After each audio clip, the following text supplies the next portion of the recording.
Hey everyone! I'd like to first announce that What If Darth Revan Trained Anakin Part 4 is in development, and I should have it out for you guys shortly, but in the meantime, I hope this fan fiction will help hold you over. I also have a special announcement at the end of the video. So, in Revenge of the Sith, we've all seen the epic duel that took place between Anakin and Obi-Wan on Mustafar, as well as Yoda and Palpatine's duel in the Senate. Today, we're going to discuss the fictitious what-if scenario of what if Anakin killed Obi-Wan and Yoda killed Palpatine. This would literally change everything, and the entire storyline as we know it would be altered. Now, I've already made a video on what if Anakin killed Obi-Wan in Revenge of the Sith, where Anakin actually ended up getting to the high ground first and slicing his master in half. For this video, we will follow something similar.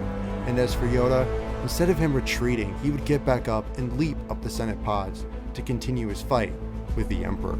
Okay, enough talking, let's begin. Yoda would get back up from his fall and use the Force to summon his lightsaber, which thankfully landed just near him. He leaped back up to meet Sidious. Not easy, will I make this? Now you will experience the full power of the dark side. Anakin and Obi-Wan exchanged immense hits as Skywalker tapped deeper and deeper into the dark side, unleashing his new powers onto Obi-Wan with all of his fury. Kenobi knew he couldn't keep up with Anakin for much longer. He had to find a way to end this now. Looking over his shoulder, he would see the high ground as the idea hit him, making the jump just as he did in the original film. He would yell at Anakin, It's over, Anakin! I have the high ground! Anakin, in this timeline, would think more clearly and harness all of his dark side powers and direct them into his jump. You underestimate my power! Don't try it!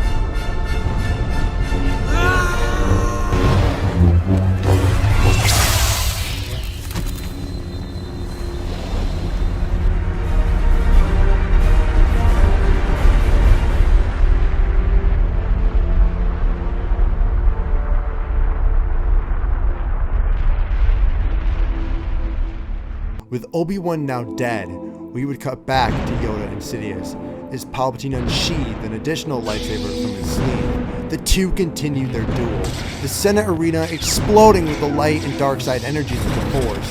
Yoda was using his almost 900 years of training to fight off the Emperor, who laughed in admiration of the little green Jedi.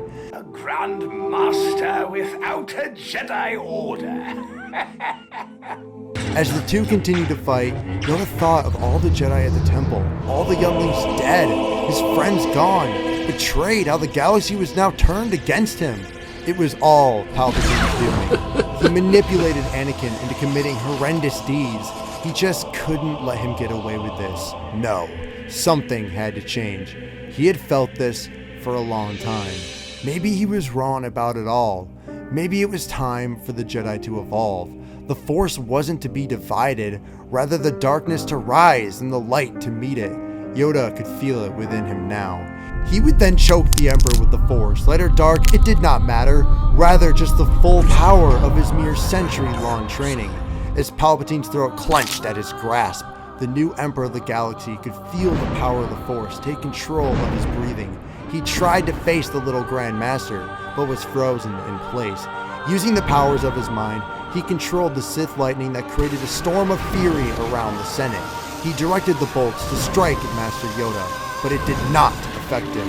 Yoda moved in. His speed was swift and powerful. He used his confidence in the light side of the Force to push through the barrage that surrounded him. The Force gave him all that he needed, guiding him throughout his every move. Sidious had no idea what was coming. Finally breaking free, he turned to move. Glowing green emanated across his face as Yoda said, Fear you, I do not. thrusting his emerald blade right into the Emperor's skull. As everything stopped, the lightning faded and Sidious fell off the pod down to the Senate floor, lifeless. Anakin would return to Padme as C-3PO informed him that he safely put her back on the ship. Anakin would comfort his wife as he took her and sped off back to Coruscant, leaving the volcanic rock behind. With the Emperor now dead, Yoda would try and contact Kenobi, but there was no reply. He had hoped the Jedi Master succeeded in killing Anakin, but he feared the worst. He did not feel his presence in the Force anymore. Anakin at this point would have been unbelievably powerful, and Yoda knew that if Obi-Wan did lose, it would be extremely difficult to take down the young Skywalker. He would then contact Bail, who came to pick him up. Yoda knew he had to find Anakin, where Bail would inform the Jedi that Senator Amidala's ship had just returned. Anakin would take Padme to the nearest medical facility where she would go into labor, and Bail would tell him that it landed at some medical facility not far from Padme's apartment. Yoda knew that if anyone knew where Anakin was, it was Padme.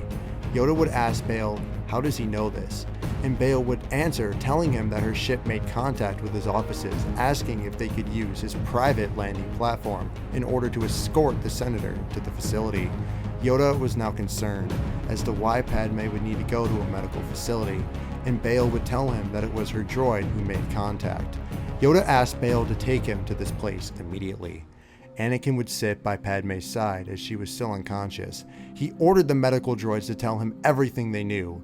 The droids would inform him that she suffered a head injury, which has caused some internal bleeding, but with their care and the treatments, she will be fine. Remember, this isn't Polis Massa, this is Coruscant, which has the Republic's most elite medical technology, so the droids would be able to discover exactly what was wrong with the senator. Anakin would ask if there was anything else, and the droid would tell him that she was carrying twins, and that when she wakes, they will proceed with the birthing process. Anakin was hit with a flurry of emotions.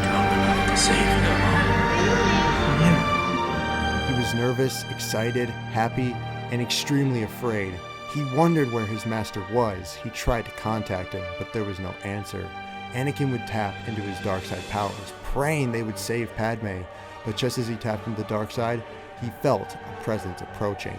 He knew who this was. Anakin's anger began to boil, and he walked out of the room, ordering the droids to keep an eye on her. Yoda would finally arrive and jump out of Bail's speeder. Bail said he would be nearby. Yoda would then rush to the facility's doors. When he paused, the doors would then burst open. He would raise his blade in fighting position, but he was not ready for the sight before him. It was something he would never forget.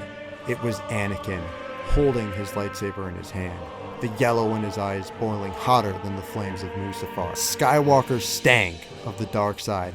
It was like a pungent smell of rage, hatred, and villainy. He was a different person entirely. As he ignited his lightsaber, he would scream at Yoda. You will not take it from me! Yoda finally understood what was going on. This was all about Padme. The reason Anakin turned to the dark side, and the reason he committed all the atrocities at the temple.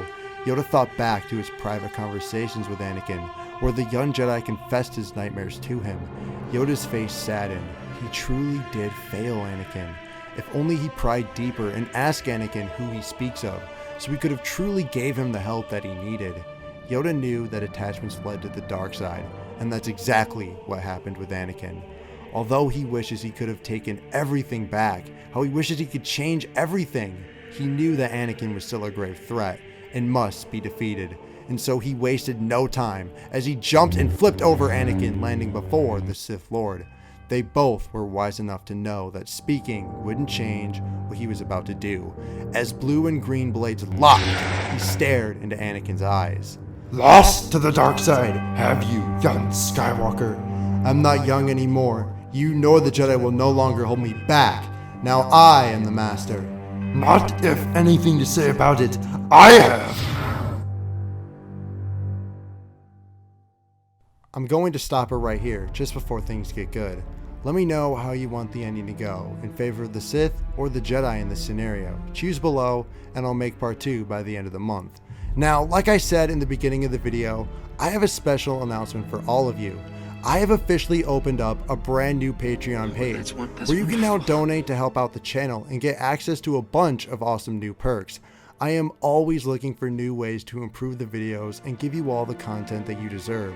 And with your help, all your donations will go solely towards the channel and the production value of these videos. You by no means have to donate, and I'm not really asking that of you. This channel is not about money, it never has been. It's just a passion of mine. But the point of the Patreon is to allow you to help out just a bit more if you would like to. so I don't want any of you feeling any sort of obligation to donate. This is solely just a hobby, and I'll be happy regardless of the fact if you donate or not. You simply watching these videos is more than I can ask for.